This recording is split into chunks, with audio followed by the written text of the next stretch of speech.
Georgia Alfredas. And I'm Dave Mathews, and this is What's Next, Wall Street. This is a show about winning trades. That's right. We're here to help you learn about trading in a fun, entertaining, and most importantly, a useful way. Yeah, we're going to talk about all the hot new trending products and services that we think you'll not only want to use, play with, maybe wear, but most importantly, invest in. We'll also cover the fundamentals of those companies to make you an informed trader and make it easier to target investment potential. Plus, we'll share our thoughts on where the charts and indicators say a stock is going, which can help you create a tailored trade plan. Basically, we're going to keep you up to speed on what's next on Wall Street so you can stack your gains. You can email us questions at WNW@OptionsPlayers.com or hit us up on social media at What's Next Wall Street with your questions. And we can even direct you to instructors and experts over at OptionsPlayers.com who dig into those crazy fundamentals. Yeah, now let's dig into the stock minute.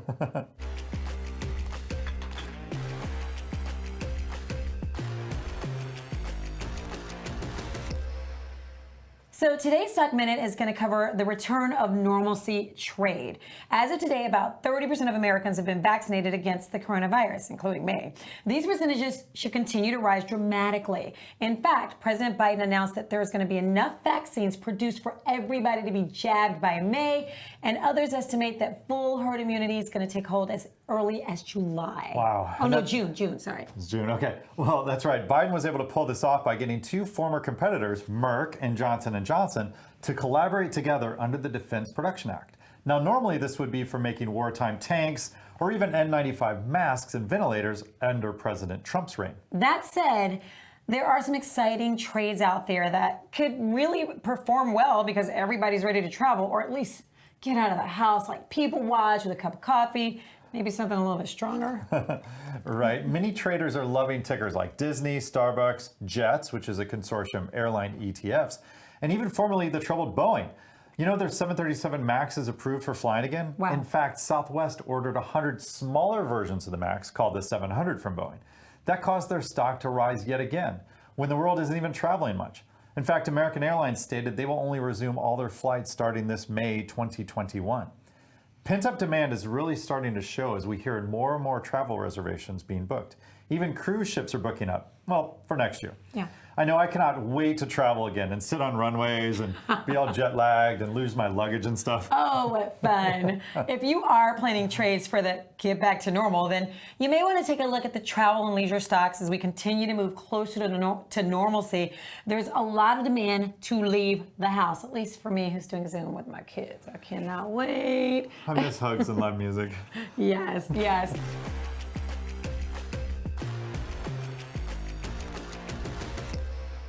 Okay, it's time for us to hear from you. You can email us at WNW@OptionsPlayers.com or hit us up on social media at What's Next Wall Street with your questions and comments. By the way, if your comments are nice and complimentary, we might read them on air. However, if you make any attempt to drag us, you will be ignored. I'm just not kidding. Okay, Georgia, our first email comes to us from Adam in Miami, Florida, home of the super spreader spring break. Adam asks, how can we tell if a drop in the market is just a healthy pullback or if it's a correction? Well, great question.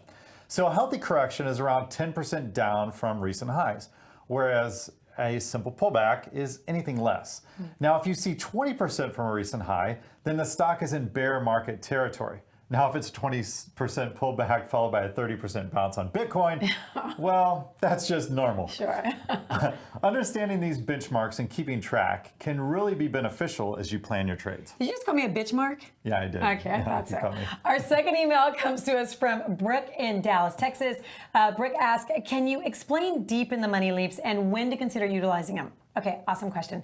So many traders prefer deep in the money leaps over common shares simply because of their leverage benefits. Now, you need to understand the options Greeks, but once you understand delta and theta, you can consider leaps while planning trades. Basically, you can enjoy 2 to 3 times leverage if you utilize deep in the money leaps. Now, this means the strike price of the option is much less than the current share price, while not having to deal with a theta burn. So you won't pay a premium while you hold the option. This is really powerful if you apply this strategy to a sound trade plan. Now, if having 2 to 3 times the leverage is more important to you than small dividends or being able to write options, then deep in the money leaps may be just what you're looking for. And if that's all Greek to you, if you've got questions, we've got answers. Just like my old employer and delisted company, Radio Shack. Remember, every question is a good question because if you want to know, chances are someone else does too. Yes, and if we read your question on the air, you can get one of our cool teas or one of these super cool cups that I just can't stop drinking. What's in here? So email us at WNW@OptionsPlayers.com.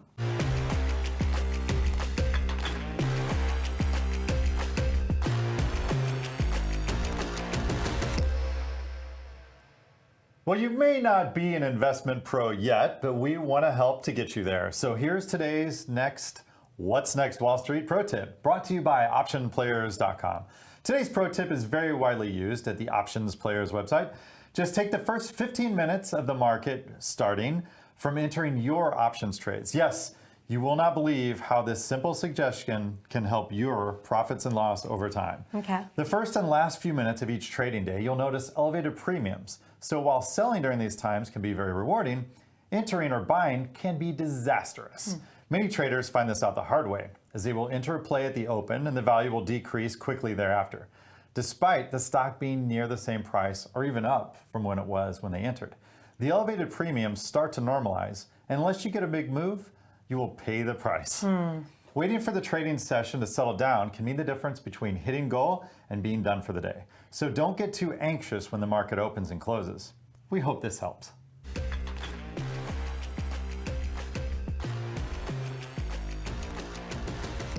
Okay, Dave, what's next with tech? All right, so our cell phones today work on 4G or fourth generation LTE, which means long-term evolution networks. But more and more phones are being shipped that work on the next fifth generation networks. But should you buy a 5G phone? I've already got one. It's really pretty. It's like pink. That's why I called it Pitty. It's pink and pretty. Oh my God, no you didn't. Did you get an iPhone 12? Duh, why wouldn't I? Okay, all right.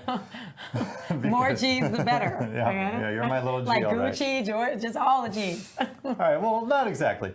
You see, the phones have new chips for 5G, and the towers that they talk to are not all up to 5G speeds. So this means your phone is essentially flipping and flopping back and forth between 5G and 4G networks. In fact, we saw this back in the day when 3G became 4G. Battery life was terrible on those devices until the networks were built up.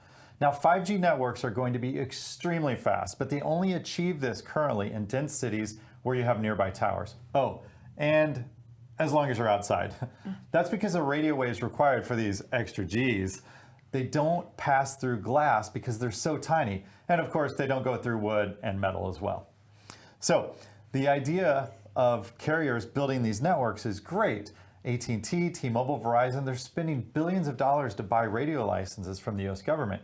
And then they had to deploy new hardware on those frequencies. So basically, they're still debugging this, and it's what I'll call a changeover year, or maybe even 2 years. So what about calls? You know, you're still making phone calls, right? Yeah. Well, did you notice that phone calls to other cell phones sound more clear than maybe when you called your parents back in the day? Sure.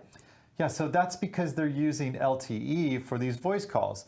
So we're really only seeing 4G phone calls, even though the networks are 5G. They just haven't made their way onto those frequencies yet. Man, that was really complex. I mean, it was, but wow, I'm telling you right now, every place you go, you can't. I'm not using 5G. Well, that's true. If you look down at your phone, you don't see it. But if you are in a 5G network, you're going to be extremely fast. So I only technically recommend this for hotspots. So right now, if I want to use my phone, I'm not on 5G, only if I'm using it for hotspot, basically. That's right. Yep. So hotspots are great if you have a standalone hotspot or if you put your phone in hotspot mode. Like, so when my phone's on me, it's always in a hotspot. Okay, we've got Greg Krause, lead instructor at OptionsPlayers.com. So considering the current chip shortages and 5G plays, what is the better investment target? Well, you have your chip makers, and I think as Dave said, 5G, the wavelength, right? I'm going to go into the science behind it. It's a whole infrastructure around it. So you have the chip makers, you have people with holding patents. So the one that's holding the most patents right now is going to be Samsung, who also has created the fastest 5G chips to allow for the fastest speed in 5G. I don't think 5G, kind of as David said, is going to be rolled out officially for 1 or 2 years because the range of 5G is only about 500 feet to 1,000 feet versus 10 miles for 4G because it's so much faster. It's just how wavelengths work. And then you also, like Dave said, you have the entering through drywall and glass is going to limit it.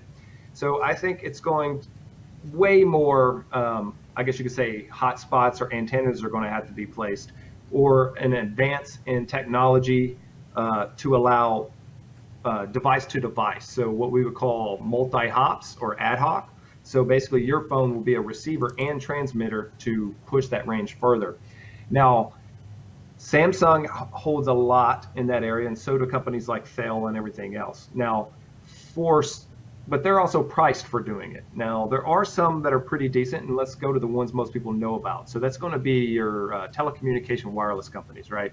So AT&T, T-Mobile, and Verizon.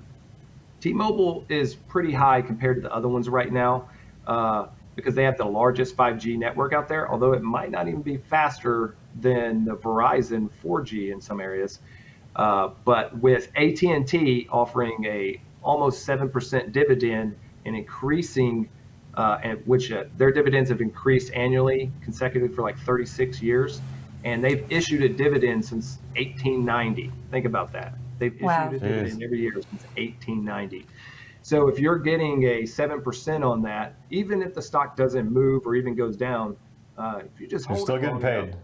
You're going to double your money, right? In 10 years with that, you're going to double your money. And that goes with Verizon too. And those two own a duopoly in the wireless market with about 70% of the US wireless market share. So although T-Mobile can gain some of that market share and continue to go up, I can't go away from, especially for retirement accounts and stuff like that, that AT&T or Verizon need to be somewhere in that portfolio because it's just stable. It's not very volatile, but you know you're going to make money over the long term. Yep. Okay. The baby bells. So really quickly, so if the average consumer who's going out to buy a phone, should they even care about 5G? Should they just be like, whatever, give me the cheapest phone, or you know? I mean, if you live in an area that maybe has it, so like Chicago, Dallas, some of them do have the 5G, but if you actually get both phones out and you see which one's faster, 4G might actually be faster in some areas. And that's just because the system, like Dave said, is still being debugged. The biggest difference between 5G and 4G, besides the speed, is 4G has like a little node that's in that area, and the system can only handle about 500 devices. Well, 5G system backend is made to handle 1 million. So when you have 5 bars and you're trying to get on a website, but nothing shows up, but you have full bars, that's because there's just too many people on the server. So basically 4G, although the speed is pretty good, its system is, it's met its match. It just cannot maintain all the devices, smart home, cars, and everything else that are now on its network.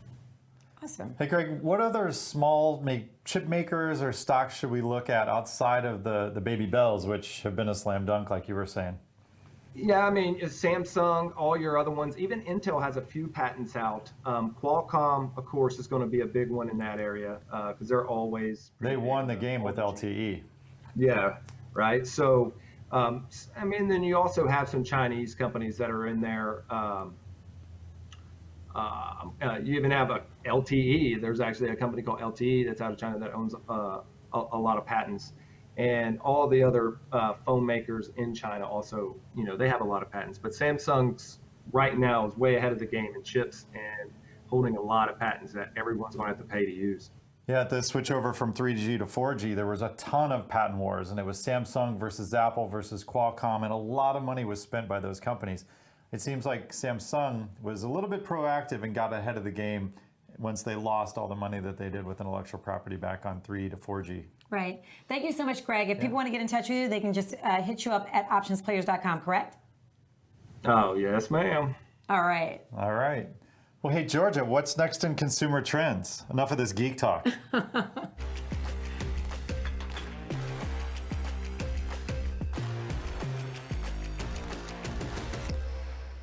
Well, Dave, there is so much chatter about social media influencers and celebrities' influence on the market. For instance, rapper and entrepreneur Sean Carter, aka Jay-Z, and Jack Dorsey, CEO of Twitter and Square, have a new collabo. It's not a rap song. So relax, okay? Relax. Can I get a what? No, you can't. Okay. The two are establishing a new Bitcoin fund, and it's focused on developing crypto's adoption in Africa and India. So at least that's where they're going to start initially. So Dorsey says he and Jay-Z want to make Bitcoin the internet's currency. Dorsey sees Bitcoin as an instrument of economic empowerment and a way for people to secure their own financial futures. Dorsey's Square has already invested like $170 million in Bitcoin. So yes, Dorsey and Jay-Z are using Bitcoin for good. However, celebrity influencers lend credibility. So we talk about Elon Musk. We talked about this. His company Tesla acquiring $1.5 billion with a B. in Bitcoin. Yes, and then he announced that they would accept crypto as payment for Tesla, which gave credibility and actually led to a surge in crypto prices, right? And then Musk turned around and said that prices on Bitcoin seem too high because, your announcement did that. Maybe it has something to do with it. He's such a wackadoodle, but I love it. I love it. Yeah, similarly, Elon's dog meme tweet called Dogecoin to surge more than 50%. Now, sources say the SEC might investigate that little chirp, which Elon pretty much said, bring it on. He's already fought the SEC before. That's what I like about him. So remember when 23-year-old reality star and beauty billionaire mogul Kylie Jenner was like, I don't really use Snapchat that much anymore. I'm just sitting there. Snapchat shares took a major tumble. During Trump's presidency, the first thing my husband would do as soon as he opened his eyes in the morning was check Trump's Twitter feed to see which stocks would be affected by a presidential tweet. So maybe we should be talking about social media's influence on the markets instead, because it's not like it used to be when we were kids, right? So my first exposure to the stock market was the movie Trading Places. Remember that, starring Eddie Murphy? But millennials, they watched The Big Short and Wolf of Wall Street. My kid took a stock market class in middle school. He was literally given a paper trading account and a portfolio to manage. But per usual, I digress. So social media influencers and celebs can all be huge assets. However, they can also be huge risk factors for investors. So now, not only do we have to follow financial earnings reports and market sentiment, we also need to follow social media influencers and be on every social media platform. It's kind of exhausting, though, when you get stuck doom scrolling, and it's really easy to get lost on all of that social noise. Yeah, it is. It really is. So we've got Greg Krause. Greg, did you stick around? Lead instructor at Options Players here to weigh in on this. So, Greg, tell us about the stock on the tweets and the snaps and the Facebooks. Give us a little bit of what you think. All right. Well, first, when CEOs like Elon Musk or individuals that have a large stake in something tweet something, there are still rules that they have to abide by. So let's not worry about that. Let's just say everybody has freedom of speech and break every SEC rule, right? It really comes down to marketing. So if you look at past marketing, you're talking about television and things like that, even emails, direct-to-consumer flyers and things like that. Well, this social media, outside of influence, from, say, a celebrity, normally now we're watching all this YouTube, social media. It's on a device, right? It's on your phone. It's on a computer. It's on an iPad. So you're only one click away from being on that company's website. So versus old school where you might be watching a TV, you would have to go somewhere or pick up a phone and do it. It's right there. You just click the button and it takes you there. So that's huge. It's costs less. It's more efficient. And much easier to target the exact demographic that market strategy wants to do.